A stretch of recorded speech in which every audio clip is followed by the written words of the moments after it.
Salut à tous les amis, j'espère que vous allez bien, j'espère que vous vous portez bien. Alors, aujourd'hui en fait, je vais vous parler d'une situation que je vois de plus en plus récurrente dans la communauté en fait, et qui se passe dans la diaspora.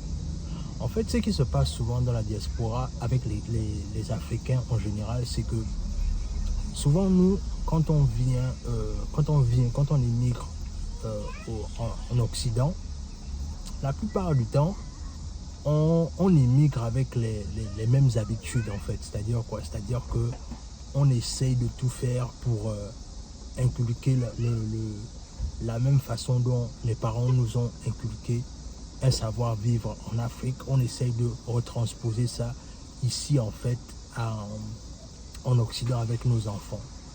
Malheureusement, ce qui se passe souvent, c'est que en voulant essayer de transférer l'éducation qu'on a reçue en Afrique avec nos enfants ici, il y a souvent en fait une espèce de combat en fait. Le combat est à quel niveau? C'est au niveau de la culture. C'est-à-dire que en Occident, ce qu'on fait en fait, c'est que on pousse ou encore on donne aux enfants la liberté de choisir en fait. C'est-à-dire que très tôt déjà en Occident, on dit en fait aux enfants on leur inculque la liberté, on leur inculque le fait que vous êtes libre de faire ce que vous voulez, vous êtes libre de choisir vos orientations sexuelles. Et du coup, à un moment donné, ça crée des cassures avec les parents africains. Parce que déjà, les parents africains, bien évidemment, ne sont pas préparés à ça. Et du coup, ce qui se passe souvent, c'est que quand les enfants grandissent dans le couple africain, la plupart du temps, les Africains, quand ils veulent leur donner l'éducation, ils veulent leur donner l'éducation avec la mentalité de l'Afrique en fait. Mais le problème, c'est qu'à un moment donné, ça ne passe pas. Et comme ça ne passe pas, ça crée des remous. Alors, je te raconte cette histoire, c'est parce que il n'y a pas longtemps, j'ai vécu une situation là où en fait, un homme, c'est-à-dire un Africain, a été confronté à une situation là où en fait, il a été emprisonné parce que il a levé la main sur sa fille en fait. C'est-à-dire que le monsieur, clairement, la fille avait déjà un comportement déviant. C'était une adolescente, elle avait déjà un comportement déviant. Et du coup, ce qui s'est passé, c'est que le monsieur a parlé à sa fille, du moins dire à sa fille qu'il n'aimait pas le comportement qu'elle était en train d'afficher par rapport au fait que voilà, elle se dénudait un peu dans les réseaux sociaux. Et c'était pas intéressant pour le papa en fait. Et le papa a obtempéré avec elle en disant que non, il faut que tu arrêtes ta façon de te comporter dans les réseaux sociaux parce que c'est pas l'éducation que tu devrais avoir ou encore c'est pas le comportement que tu devrais avoir. Malheureusement, la jeune fille n'a pas compris, elle a continué à faire la même chose, et du coup, même ce qui s'est passé, c'est que le parent, en fait, à la base, a confisqué le téléphone de la jeune fille. Il a confisqué le téléphone de la jeune fille, mais malgré le fait qu'il a confisqué le téléphone de la jeune fille, quelques temps après, parce que c'est un père, de toutes les façons, il y a toujours cet amour-là, et c'est toujours important de donner à son enfant le téléphone par rapport au fait qu'on contrôle un peu là où elle se trouve et quelles sont ses fréquentations, en fait. Et du coup, le papa a remis le téléphone à sa fille. Mais malheureusement, ce qui s'est passé, c'est que la petite a continué toujours à s'afficher dans les réseaux sociaux, notamment le réseau social qu'on appelle TikTok. Voilà, il a continué à s'afficher là-bas. Et en continuant à s'affichant, la petite fille faisait des vidéos un peu obscènes. Alors, le papa, en essayant de continuer toujours à parler avec la jeune fille, la petite ne comprenait pas. Alors, ce qui s'est passé, c'est qu'il a levé la main sur la jeune fille. Et en levant la main sur la jeune fille, ce qui s'est passé, c'est que malheureusement, la petite fille, quand elle est partie à l'école, de toute façon, elle a commencé à se confier à ses copines. Et en se confiant à ses copines, les copines lui ont dit non, mais c'est pas normal que ton père lève la main sur toi. Ici, tu as des droits, c'est pas normal. Et c'est comme ça que la jeune fille allait se plaindre au niveau du service social. Et bien évidemment, le service social a mené ses enquêtes et au final, on a arrêté son père. Et quand on a arrêté son père, bien évidemment, il a été en prison.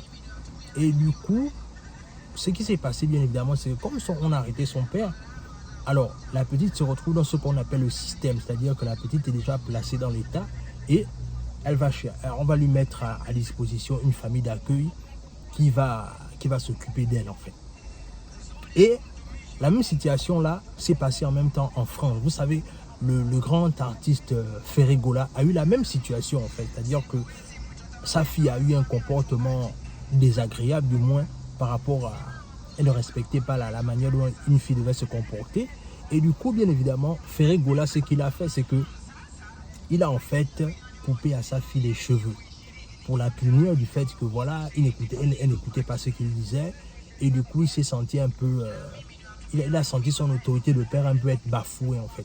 Et ce qui s'est passé, c'est qu'il a décidé de punir sa fille. Et bien évidemment, les choses ne sont pas passées comme prévu parce qu'à la fin, la petite est allée se plaindre à l'école parce que ce qui se passe pour les enfants là, ils vont tous se plaindre à l'école. Et en allant se plaindre à l'école, la jeune fille en fait est allée au service social. Et en allant au service social, c'est là-bas en fait qu'on va décider de l'emprisonner en fait parce que bien évidemment en Occident, on ne touche pas les enfants, on ne punit pas les enfants, on ne réprimande pas les enfants. Les enfants sont libres de faire ce qu'ils veulent en Occident. De ces deux histoires, il y a une moralité en fait que je retiens moi personnellement en qualité de parent.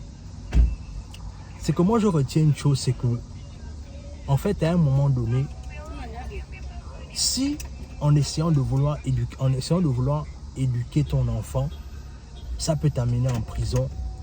En fait, je réalise dans le long terme, c'est que peut-être que la seule solution qui nous reste véritablement, nous les Africains, c'est de retourner à aller éduquer nos enfants en Afrique en fait. Parce que tant qu'on va vouloir toujours se mouler dans le système occidental, en fait, ce qu'on va faire, c'est qu'on va construire en fait une génération d'Africains en perte de valeur. Et c'est vraiment ça que je suis en train de constater dans le long terme. C'est que si ça continue comme ça, on va perdre en fait, et on va perdre beaucoup de valeur et on va également transmettre à nos enfants des valeurs qui ne leur ressemblent pas en fait. Et il faut vraiment que nous les Africains, on soit beaucoup regardants dans ça parce que je réalise quelque part, c'est que à un moment donné, nous les Africains, malheureusement, on est confrontés à ça en fait. On est confrontés à ce problème-là qui est au niveau de l'éducation. On a toujours ce contexte, ce côté-là où c'est comme si en fait, les parents ne sont pas assez écoutés en fait. Ou parfois même, les parents ne sont pas écoutés parce que la société occidentale fait l'apologie de la liberté de l'enfant en fait.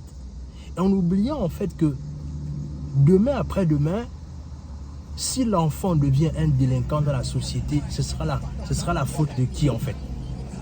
Ce sera la faute de qui si demain après-demain, l'enfant est un délinquant dans la société? Et je peux me souvenir encore, pour finir cette histoire, c'est que je me souviens, un ami à moi, une fois était en train de frapper son enfant. C'était dans un grand magasin. Et ce qui s'est passé en fait, c'est que quand il a fini de taper la fille, quand il a fini de taper sa fille, en fait, c'est qu'à un moment donné, en finissant de taper sa fille, le truc c'est qu'il y a un voisin avait appelé la police par rapport au fait qu'il était en train de taper sa fille. Et ce qui s'est passé, c'est que la fille, en fait, quand la police est venue, autant pour moi, la police a commencé à dire, mais comment ça, tu tapes ton enfant et tout et tout.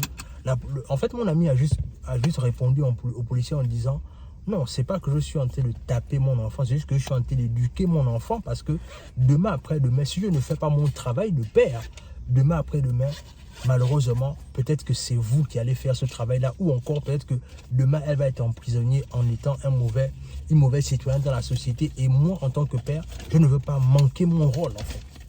Et malheureusement, ce qui se passe en Occident, la réalité, c'est qu'en Occident, on réalise en fait que ce sont les enfants qui dictent la conduite aux parents. Et à un moment donné, nous, le signal qu'on doit comprendre en tant que parents, c'est que est-ce que peut-être la solution n'est pas pourquoi pas d'aller éduquer nos enfants en Afrique dans le long terme? Est-ce que c'est pas un meilleur choix à faire si on veut sauver la génération de nos enfants en fait? Dans tous les cas, dis-moi ce que tu en penses en commentaire, abonne-toi à la chaîne, partage la vidéo autour de toi, laisse un like, laisse un commentaire et sur ce, on se dit à la prochaine.